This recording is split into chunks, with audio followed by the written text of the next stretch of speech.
Disclaimer: I do not own anything in this video except for my editing and my rights to voice my opinion. I do not own any of the footage found in this video. I use it for the sake of background, critique, and education. If you want to support the creators of this film, you can buy it when discs come out, or you can still watch it in theaters, if it's in theaters. Thank you to all of the people that worked on this movie, and I greatly appreciate it. If you want to read up on fair use, there's a link in the description below. 1917 is a film directed by Sam Mendes. That's right, not Shawn Mendes, as I wrote in the entire script. Oh, now I need to consciously make the decision to Sam Mendes instead of Shawn Mendes. Fuck! 1917 is a film directed by Sam Mendes.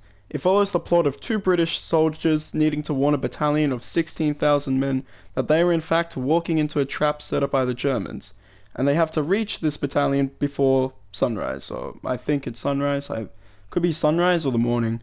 This movie is unique in the fact of how the camera always follows the character or the protagonist, also known as one shot. Basically, in the most simplest terms possible, it means that the camera doesn't teleport. It means that it doesn't just cut from another shot or another angle. I'm not going to go too much into this as there is a lot to cover, so without further ado, here is my review on the movie 1917 and why it is a cinematic masterpiece. However though, before I show you my review of the movie 1917, let me introduce my Film M series. Now, you may ask why I put film mediocrity in the title of The Addams Family, and that's because I completely forgot to introduce this. Now, what the Film M series is, basically, to put it simple, at the end of the title of every video, there will be film and then a word beginning with the letter M. It can vary between these three words: film mastery, like this video, film mediocrity, like The Addams Family, and then film MJU. I've been waiting to do a film MJU, and you might be asking, what does it stand for? I will spell it out for you. Majorly fucked up. That's right. So you could probably guess by now that I'd put one of these words, either mediocrity, MJU, or mastery, in the title corresponding to what my opinions are of the movie. I did this because both it's cool, and in the future, and about a year later, if I'm still doing this, then it kind of can make my videos hopefully a bit more bingeable, I guess. 2, it's easy to find out what my opinion of the movie is just by looking in the title. You don't need to watch the full 30-minute video, but watching the full 30-minute video will probably give you reason to why, or not probably, it will give you a reason as to why it's such a great, mediocre, or, well, shit film.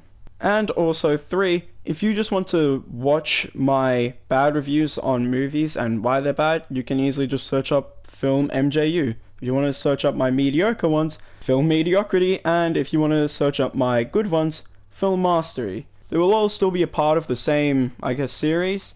So with that out the way, take it away me from about, like 2 minutes ago. Here is my review on the movie 1917 and why it is a cinematic masterpiece. 1917 follows a unique rule in that the camera always follows the character, as I said in my introduction.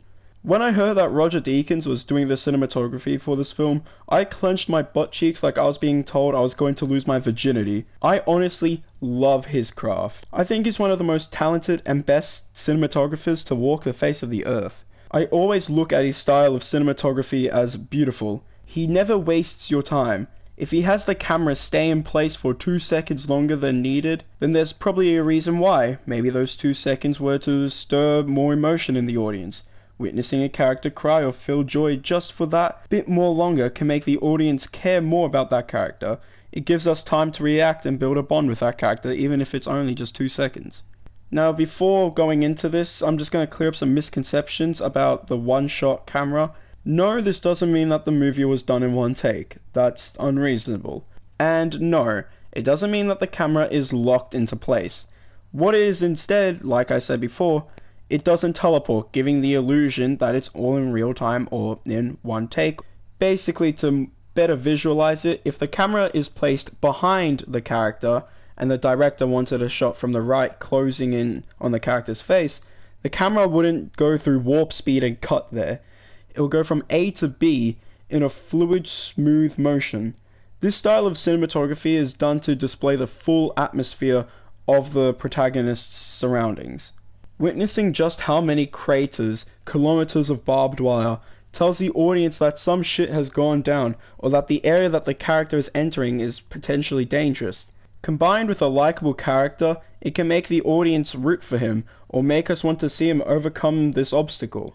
It can also be used to build tension, suspense, or even let an emotion sit there and take effect. Although I haven't seen Birdman, it does do the same thing. I don't need to stretch this out, but I believe that this thing alone already makes the movie vastly more special than your normal World War I movie, and just your normal movie. And that's not saying that the rest is bad, no. I'm saying that this movie will already be like no other.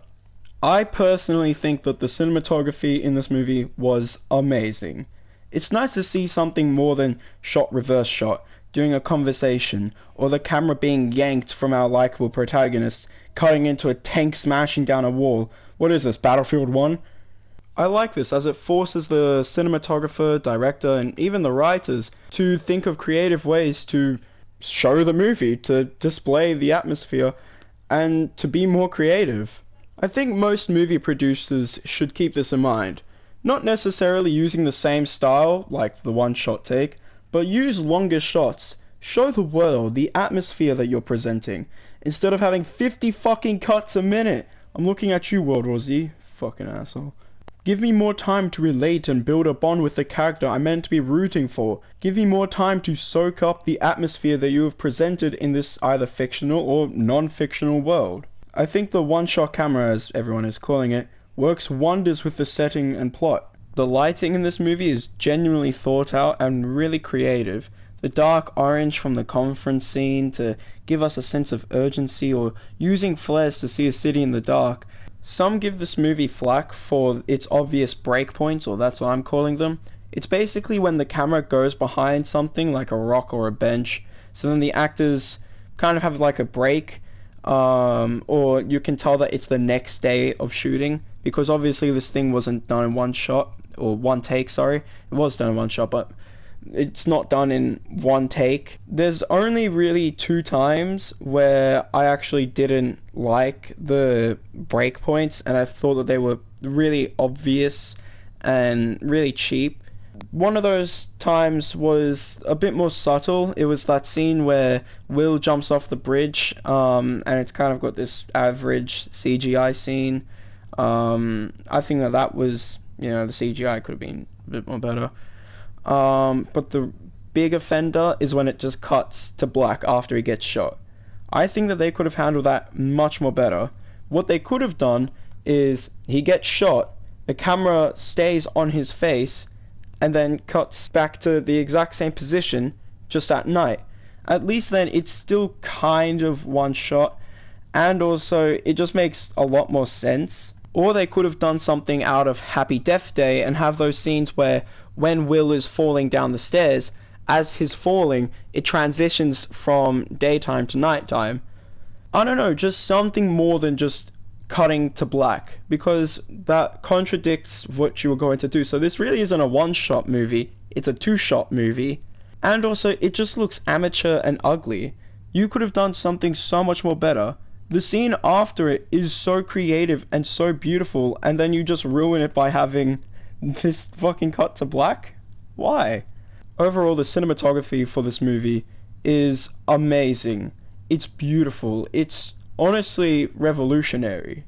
This thing alone, already basically perfect with very little flaws. However, though, that one flaw of when it does cut to black is a pretty major one. Basically, if I was to give this one a number, and I don't generally give my separate parts numbers or ratings, but if I was to give this a rating, I'd probably give it an 8.5 out of 10. That just cut to black was so stupid. It could have been something more better. Just anything, really. But overall, the cinematography, aside from that one pretty big fuck up, is just amazing.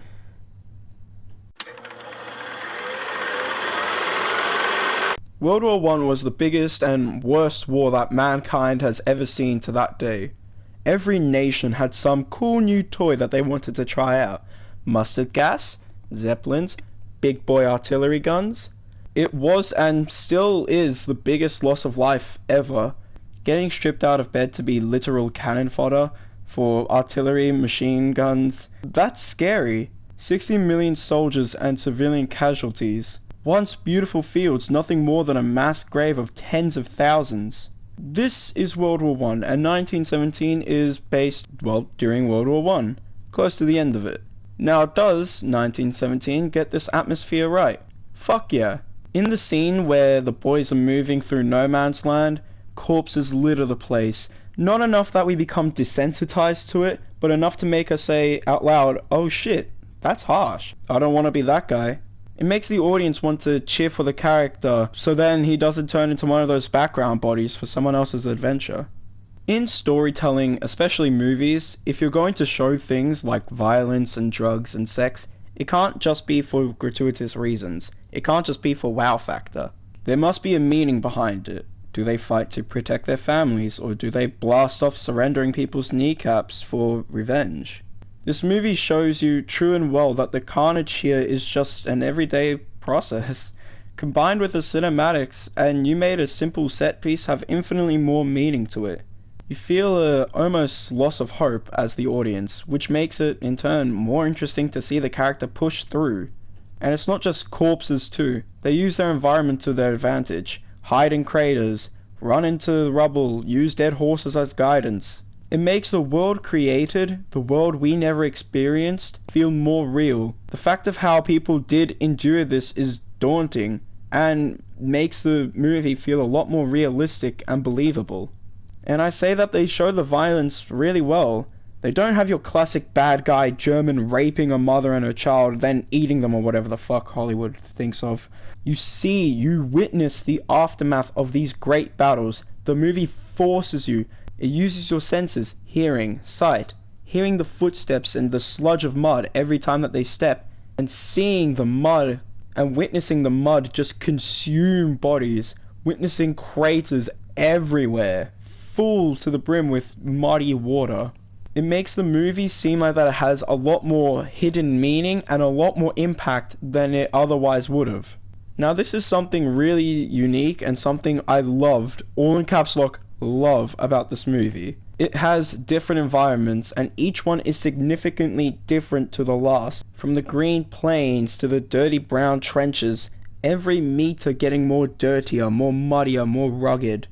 When they leave the trench, dead bodies, black dirt everywhere. Then to the white dust after the trench explodes, or I think it's dust, I don't know, it kind of looks white, like a off-white grey. It looks like someone filled up one of those crop duster planes with like drywall and just let it rip. Then we're treated to a field or a plains with only but a little cherry farm and a shack. All the way to eventually a grey, gritty town, rubble in the streets. It's fascinating that I can remember all of these environments and tell them apart, and that's due to the amazing cinematography, how we traverse the landscape, how we spend enough time in there. Seeing the characters crawl or lay low gives us a sense of immersion, like we're actually there, henceforth making the world feel far more realistic. It gives a far more grand scale of adventure when you look back at that field when they were sleeping, then no man's land, then that dusty area, then the city and so forth. This is why movies should end at a different spot to when they started, because when you look back at, oh, it started at East Bigville and now it ends at East Bigville, it makes the adventure that the audience and the character take feel a lot more confined and smaller than they otherwise would have been. Of course there are exceptions to this rule, like if you did the ended where it all began trope, or like the Titanic. However though, still the environment changes. The luxury decks from the Titanic to them being filled to the brim with gushing water and certain doom, it's far more different from when it started. It doesn't necessarily need to be set in a different location, but it just has to look different from when it started. Very rarely can movies pull this off without kind of going for that ended it where it all began trope. But generally in those movies, the sense of adventure isn't really what they're trying to focus on. It will generally be something else like the action or the emotion. Adventures take you away from the stresses of ordinary life, and in return gives you a journey of a lifetime. And adventures don't have to be good, like going through the jungle and finding some lost artifact and returning it and now you're a millionaire. Like, look at this movie. Would you, yes you, want to go from this, or this, or this, to this, and this? All in all, when watching this movie, you're going on an adventure. The way it organically and realistically changes environment is rarely seen nowadays, especially with having so much detail. Generally, it's just New York and boom, military base named, codename, fuck knows where. With that fucking Comic Sans font or CIA military font, and each letter comes up one at a time and it makes this fucking noise.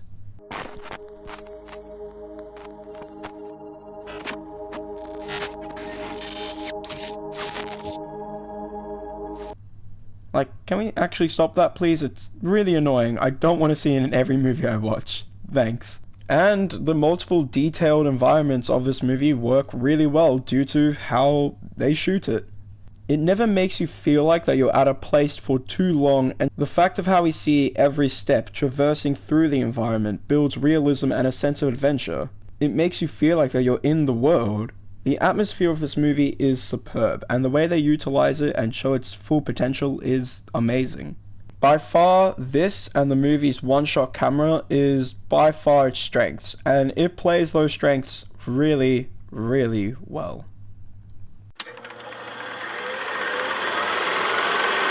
The character is by far the second most important thing about a story in general, not even just a movie or a video game, but a story. It's the gateway between the audience and the movie. They're the person we connect with. We react to their actions and scenarios that they come across. When they react by getting impossible orders that they know that are just, well, impossible to accomplish, we also feel hopelessness. Now, I won't lie, the characters in this movie aren't amazing. They're not the greatest. Definitely Will Schofield and maybe Blake's character, they're pretty good. But I don't really like the other characters in this movie, and it's probably because we don't have enough screen time with them. All their personalities are just annoying. Sometimes the characters in these movies are fucking great. Now, first things first, just a little annoyance with the characters. They look way too clean at the start of the movie, like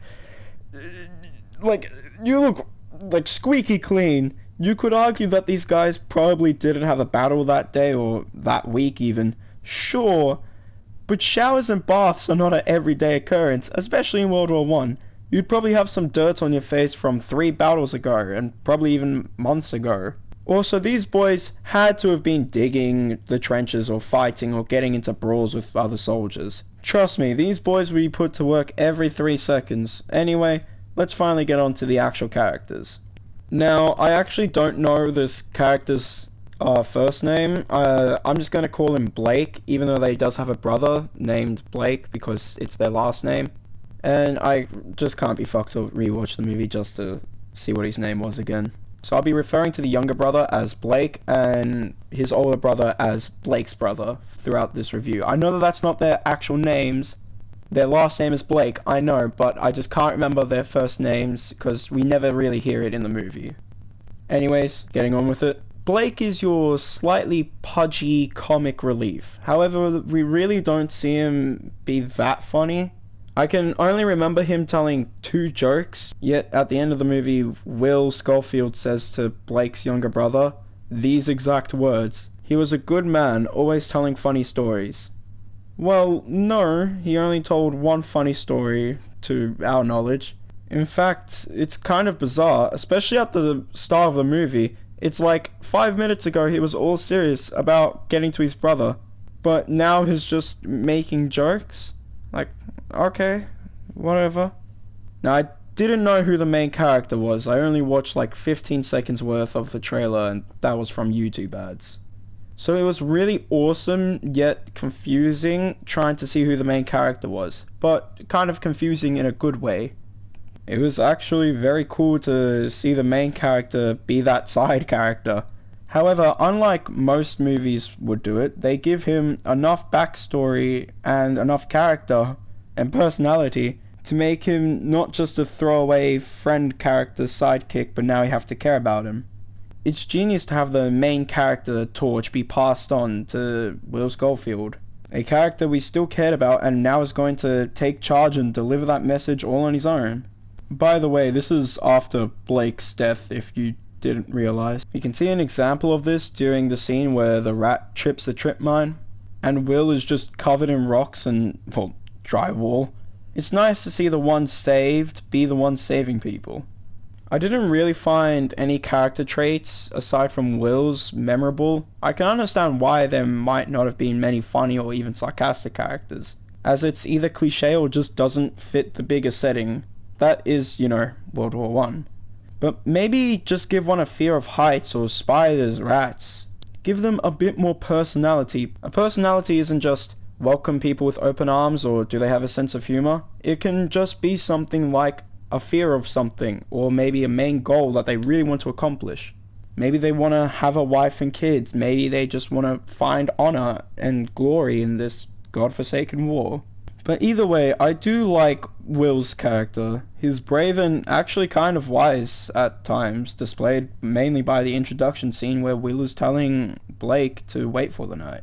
Also, if you pay attention to Will and what he's saying, he says that he's seen some shit basically, but that's not all of his character. As mean as it sounds, I can't fucking stand troubled characters when their pain is all their character. Even just showing flashbacks to when they weren't all sorrow or guilt is good enough to me. I don't really care to watch an adult sob over something we didn't get to see and henceforth not care about. It's a waste of time, especially when it takes overly long for them to get over it and come to terms with it. Now, there are times where Will's character is sad, of course, but the movie makes use of this with the quietness and paired with the really long shots. We get to basically see every thought and every stage of his emotions. A probably unintended scene is after the death of Blake. When Will is picked up by the soldiers, he sits still in the truck.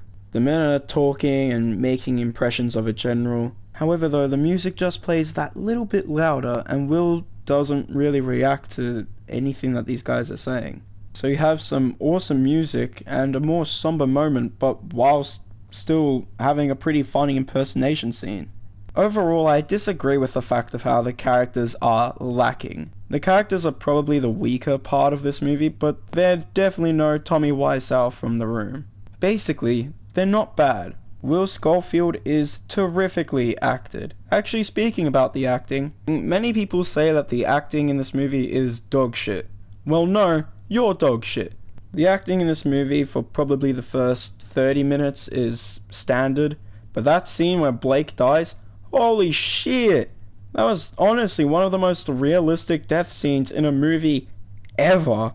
Not the most, but definitely in my top 5 ever seen. And when you begin to think that every corpse in the background had that same reaction, it makes the atmosphere far more darker. The way he tumbles and screeches and says, oh no, oh no, oh no, oh no, and panics. He even forgets what happened, dude, shit, that was deep. He even asks Will if he's dying, and Will is basically forced to say yes. After that, George McKay, Will Schofield's actor, just goes balls to the walls with the acting. The facial expressions he makes, both of determination and hope, a face of urgency. And he acts, I guess, bossy when the other boys try to help to lift the truck from the mud, and that happens 3 minutes after Blake's death? The emotion is still built inside of Will, and he just needs to get there. Nothing is holding him back. So all in all, it's fair to look at Will as stubborn, but he's not that. Remember, this was the grittiest war ever. He knows the urgency with the mission, and if he doesn't tell the general, 16,000 men will die. He's also seen his best friend die, and he doesn't have any backup. So the statement of Will's character is lame is fucking stupid. He's not lame, he's full of emotion. Just it's a lot more subtle and not, more minions. Let me just put it like that. He's tired, and after he swims through those dead bodies, he bursts into tears. It's actually kind of beautiful. Will's character is amazing, and he is definitely the best character in the entire movie, hands down. You can complain all you want with the characters. I haven't seen many people complain about the characters that bad. And I won't lie, they are, again, as I said before, the weaker part of the movie, but they're definitely not bad. Will is fucking amazingly acted. Just looking at their face can just tell you so much emotion. So that's my summary on the characters. The movie starts with Will and Blake sleeping at a tree. The camera does a long shot. Then the general tells them to go see the army major or captain or surgeon or whatever the fuck. They make it to the conference and the scene is really well lit and shot, as I said before. Their orders are clear. Orders are to deliver a message calling off tomorrow morning's attack. If you fail, it will be a massacre. So they begin to move down the trench. Everyone basically looks at them like they're dead meat. The man at the end of the trench basically tells them that they're fucked, and we begin to think, have the Germans really retreated? They move through no man's land and reach the trench and move with caution. Eventually they reach a dugout. And, oh hey Rat, boom, bye Rat. Will gets wrecked and Blake digs him out of the dugout. Now comes a pretty tense scene. Will's blind because of all that drywall, and Blake must guide him through the mine shaft. Then they stumble across a hole. Blake jumps over it with, well, ease. And now it's Will's turn, but he's blind, so Will needs to trust his gut and just jump over the hole. They escape with their lives, and now comes the most, well, weirdly retarded scenes in the entire movie. Now, I have watched this movie 3 times now. I even watched a behind the scenes of this movie. I even looked at the script. So Will and Blake get into a little argument. Will's like, oh, why did you pick me? Blake was like, oh, I didn't know what I was picking you for. Blake asks Will if they want to shoot off a flare. Now, they received a flare gun just before they went into no man's land. The guy that gave them the flare said to fire it if they're being shot at, and they will collect their bodies at nightfall. So why the fuck would you shoot it off and immediately continue on your adventure? What the fuck? Like, you're not even going to say something like, fuck it, let's just continue on the mission. You can't just shoot off a flare and continue? Hey, that flare could have been real useful later. I mean, the scene is just fucking stupid. It's so amateur. Now, this is one of 2 convenience syndrome scenes in the movie. It's basically when something happened for the sake of it needing to happen, or to build unneeded urgency or tension. Basically when things happen when they just didn't need to. Then they continue, they find a cherry orchard and a house. The house is abandoned and hey cool, a dogfight. Pew pew pew, oh no. So a plane crashes all Hollywood style, it disappears over the hill and hey, there it is. But they rescue the German pilot and decide to save his life. Blake tells Will to get some water from a nearby tap. Will fills his helmet. And then, holy shit, Blake just got stabbed. Will kills the German, and to sum it up, Blake dies. It's wonderfully acted, as I said before, but I hate this scene. Like, actually hate it. Not because it killed Blake, but this scene makes no fucking sense at all. Number 1, that fucking plane crashing scene, it just seems very cheesy and very convenient how it just lands right at them. 2, why the fuck would you not guard him in the end? It's an enemy. Won't you at least look at him? Won't you at least look at his wounds? Like, what the fuck? This sucks because it feels like a waste of a character and undermines the authenticity that this movie was trying to show. Blake was a far better character and didn't deserve such a stupid death. What should have happened is that they find the German in a shell crater or a trench. Then the characters have to choose between, do we save him or do we just put him out of his misery? Morals and honor is far better when it's done subtly, when you have to choose, when you play whoever your religious being is, and there is a choice between life and death, or bad and good. It is far more interesting than, oh shit, I'll save him, but no, he stabbed me. It kind of takes away from the tension and suspense of, are they going to save him or kill him? Are they just going to leave him? They don't even look at each other or say something, they just follow the script. Blake has one dying wish, to tell his brother and to write to his mother.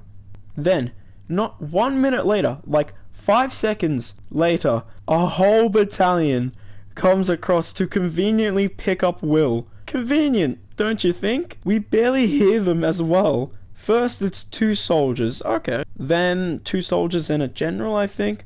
Then, okay, 10, 20 soldiers. What the fuck? It's like 4 whole trucks? They give him a lift to a town. A little skirmish ensues between Will and this other German. And I love the action in this movie. The 1v1 action is tense, and you realize that one bullet could end all of this. If that German lands that shot, I'm fucked. I kind of take back the fact of how I like the action in this movie. I like it at times. When it gets to like these 1v10 moments later down the line, it feels too super action movie hero. Like later down the line, a German is like just short of spitting distance and misses 3 shots. How about aim your fucking weapon? Will goes to check if he hit that German, not the one I was talking about just before, but the one in that little 1v1 scenario. He enters the building, opens up the door, and boom, gets wrecked. The dying German just manages to land a shot in his shoulder. I do partially agree with they broke the one-shot camera rule. Like as I said before, they could have had him fall down the stairs and I know it transitions into night instead of just cutting from black. Will wakes up and steps outside and a flare goes off in the distance and lights the area up. This scene is amazing due to the use of lighting, and it's even better because it builds up the atmosphere. It shows your surroundings in a creative and unique way. But both the audience and Will simultaneously go, wait a minute, if there's a flare, and that means that there were BOOM! Gunshots. Oh shit, the Germans are shooting at him. At first Will just stands there in shock and then just runs. It's just those subtle details of like Will standing in shock or just staring that is so good about the acting. Bullets fly everywhere and flares still go off, the reflection in the puddles, and whilst all that's happening, a big orange light takes up half the horizon. That shit is so beautiful and creative. Will books it and reaches the source of that orange light, a burning building. The black and orange mixed with the smooth edges of Will's shadow, that shit sticks with you, man. Then the silhouette of a man appears in the distance. The audience goes, is it the British? Is he an enemy? Is he a friendly German? This is something I like throughout the movie. Us as the audience learn the same way as Will. Anyways, the German charges at him and halfway he does something that I can only presume is trying to 360 no-scope him, but without the 360. It's shit like this that just infuriates me. You are like 3 meters away from him. You can shoot him instantly. Why didn't you just shoot him there? Why did you have to bayonet charge and then shoot from the hip? How about aim your fucking weapon? This is kind of another convenience for the sake of convenience scene. Honestly, it again feels a little bit too super action hero movie. Either way, Will escapes through this pet hatch window thing. Don't mind how the German guy didn't realize you going into there, but okay. Anyways, Will meets a French woman. She also has a baby, but later we find out that the baby is not hers. Basically, I don't really want to go through all of this, but Will gives the woman some food and milk and hoo-ha, and then we're on our way again. Will leaves and immediately gets chased down by more Germans, and they're beyond bot aim. Like shit, if the Germans had this aim, I think the war would have been over in like 2 weeks. I think the war would have actually been won before Christmas. This leads Will to jump into a river and go down a waterfall. But the waterfall, like come on, that's a little bit too cliche, and that doesn't even make fucking sense. So you're telling me that this town was right next to a cliff. Not like a steep hill, a cliff. And this is meant to be in the middle of France, not like in the mountains or anywhere? Okay. Will, all wet and sleep deprived and, well, physically fisted, hangs onto a log. Pretty pink petals gently fall near him. Then he has to swim over some dead corpses. Then Will has to swim over some dead corpses. Will barely picks himself up and, well, cries, and rightfully so. This man, when you look at it, is incredibly brave, and yet he's only an ordinary soldier. In fact, he's a conscript. It's kind of inspiring to think that the normal, everyday soldier can accomplish this, all with a little bravery and a will. Pun intended. Actually, now thinking about it, it wouldn't surprise me if they named him that for that reason. Either way, back to the story. Will cries, but we hear some singing? Will sludges his way through the forest, and as he's sludging his way through the forest, the singing gets louder. We see about 100 soldiers with one in the middle, and he's singing a song. Now, we'll get onto the music soon, but I'll just say now, damn, the lyrics to this music is deep. After the song, the soldiers, notice that he's not part of this battalion, and eventually Will learns that he is at the battle. He's at the Devons, the Denons, basically the place that he needed to be. However, the people there that are talking to him tells him that they're the reserve force, meaning that the rest are preparing for the attack. Amazing use of giving us relief but smacking us with realization. Thanks, movie. Will stands up and tiredly runs, bumping into men in the walls of the trenches. Watching this is one of the most subtly amazing scenes in a war movie. Will frantically asks and assumes people as the officer. He goes further down the trench. Time is running out. He runs until he reaches the front lines. Men are all prepared, lying on their stomachs, ready for the attack. He asks someone where is Officer What's-His-Face, and he just starts crying. He asks again, and boom! They begin bombing the trenches. It's too late, but that doesn't stop Will Schofield. He still moves on through the trench. Officers are yelling orders to their men. Men are getting flung. Will is getting flung. Shells are going off everywhere. Then he finally learns that the officer, enter name here, is in a dugout. So Will makes the daredevil decision. He climbs on top of the trench and starts walking. Explosions are going off and the British charge. Will begins to push on, let loose of that tiredness, and just run.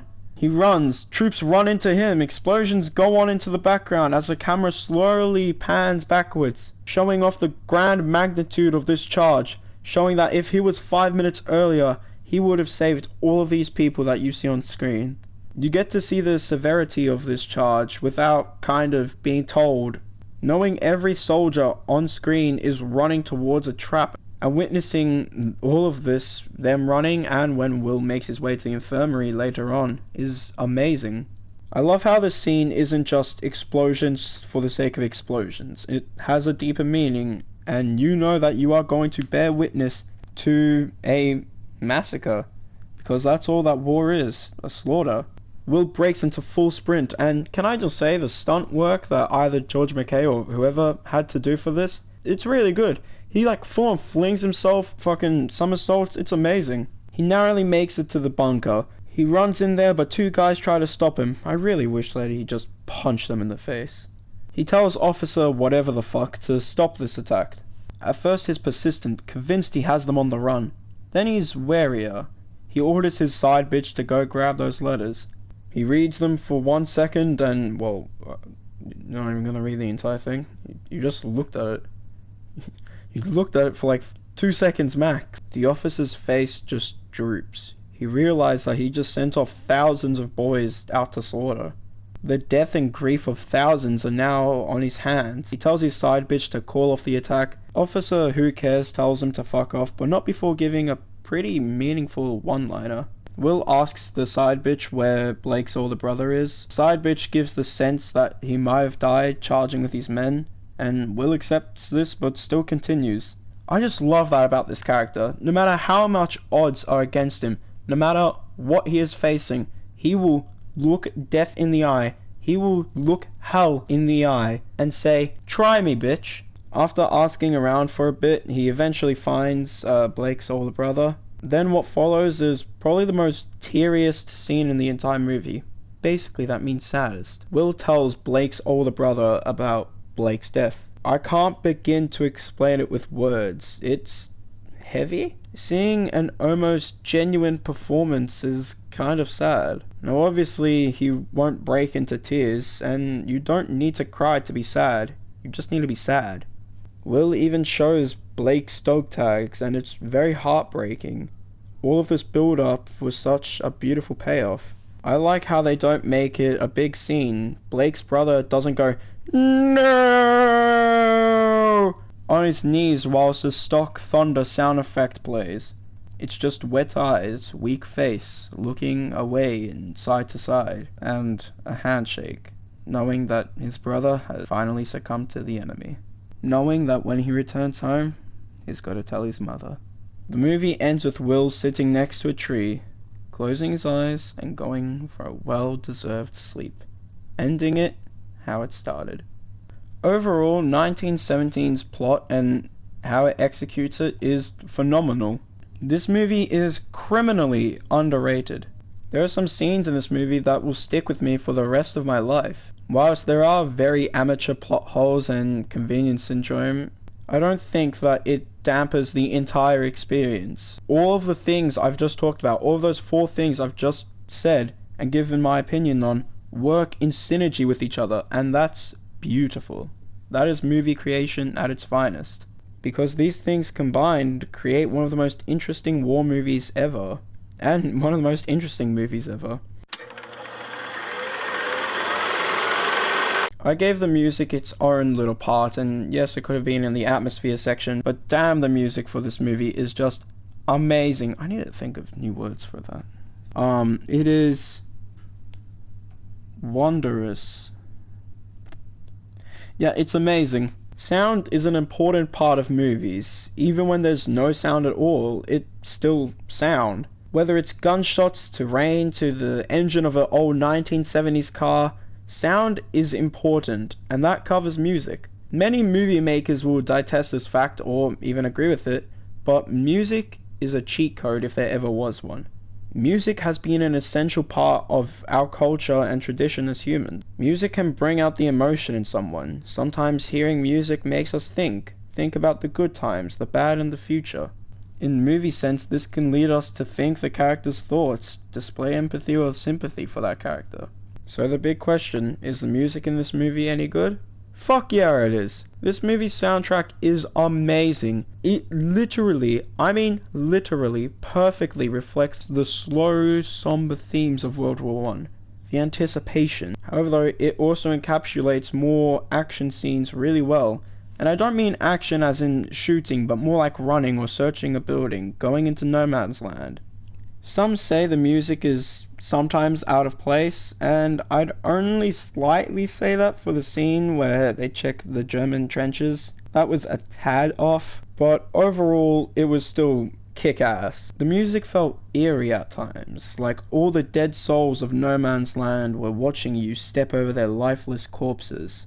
I got goosebumps with the music, and when Will was running for his life at the French town, like, damn dog. I don't generally listen to movie soundtracks outside of the movie, but some of the music in here is pure gold. It could have just pulled a Suicide Squad and just rip out a whole bunch of other people's music and then its fans say, oh, the music was at least good. No! The songs were good. They didn't even make sense in the Suicide Squad movie. I'm not even gonna review that movie, just watch Ralph the Movie Maker's review on it. It's fucking amazing. This movie's music not only got up to standard with my expectations, but exceeded them. And I will probably listen to its soundtrack a couple of times in real life outside of the movie. 1917 is a cinematic marvel. It is a masterpiece. I've never said out loud, "Oh, that's gorgeous," more than watching this movie. This has some of the most beautiful cinematography I've ever seen in an audio-visual product, basically in any form of entertainment, basically even beyond movies. This has set the standard for future cinematography, and I hope this can inspire directors and cinematographers to really take the time and effort into making stunning cinematography and even better movies. I hope this movie is also the biggest dick slap to Hollywood, to show them when you try hard, there's a lot of cold hard cash to be made. The atmosphere is unique, mainly because of its World War I setting instead of being a generic World War II movie. The fact of how the environment changed with the movie, the sense of adventure, is unlike anything I've ever seen. It gives me Indiana Jones vibes, and that's a good thing. The lighting is spectacular and creative, using flares as light with another big yellow light in the distance, growing closer. Amazing. The only flaws with this movie worth noting are those two fucking amateur dumb scenes and the occasional hiccup here and hiccup there. Overall, this movie has made its way to my top 5 list, and I'm just going to say now, that list hasn't been touched since 2014. Damn. It's probably like number 4 or number 5 up there. The plot is really one I haven't seen before, maybe in that Battlefield 1 war story. It executes it well aside from those two scenes. The music, mwah, perfection. It displays the thoughts and emotions in their respective scenes clear and properly. This movie is pretty accurate in regards to history. For those 3 or so things it does really wrong, it does 15 really well. So I rate this movie a, drum roll please, a beautiful 9 out of 10. This is my opinion and you don't have to agree with me. It was tough between an 8.5 and a 9, but I chose a 9 after thinking that hopefully this can set the standard for movies in the future. Now it's no Matrix or Avengers Endgame, but this movie is and always will be, no matter what, a cinematic masterpiece. Thank you to all of my viewers, both the ones watching this video and the ones that watched my Addams Family review. It actually broke 5 views. That was pretty amazing. Now I want to admit something. Unlike other YouTubers, and I'll complain about YouTube's copyright system, my first video, you probably won't find it there. Mainly because it did get hit with a pretty big copyright strike. And I think I said this in my intro before, I can't tell, it's been 2 days trying to record this and all. But yeah, that was my fault. I did actually use movie footage I wasn't allowed for. So if it's not up there anymore, sorry. I made this channel because I have a genuine passion for movies and I was, well, pretty bored. It's been the school holidays and again I was just bored and wanted to do something. I had a long and hard thought and I went, you know what, I could make a YouTube movie review channel. I have a massive passion for movies, so maybe I can connect with other people and maybe see their opinions and their sides of things. So make sure to put your opinions in the comment section below.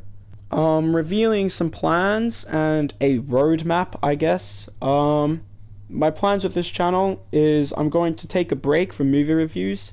I don't want my channel just to be about movie reviews, and the reason why I'm taking a break from movie reviews, probably for 1 video, or maybe 2, maybe, but definitely 1, it's a very low chance that will be for 2, is just because movie reviews are way harder than you may think to actually make.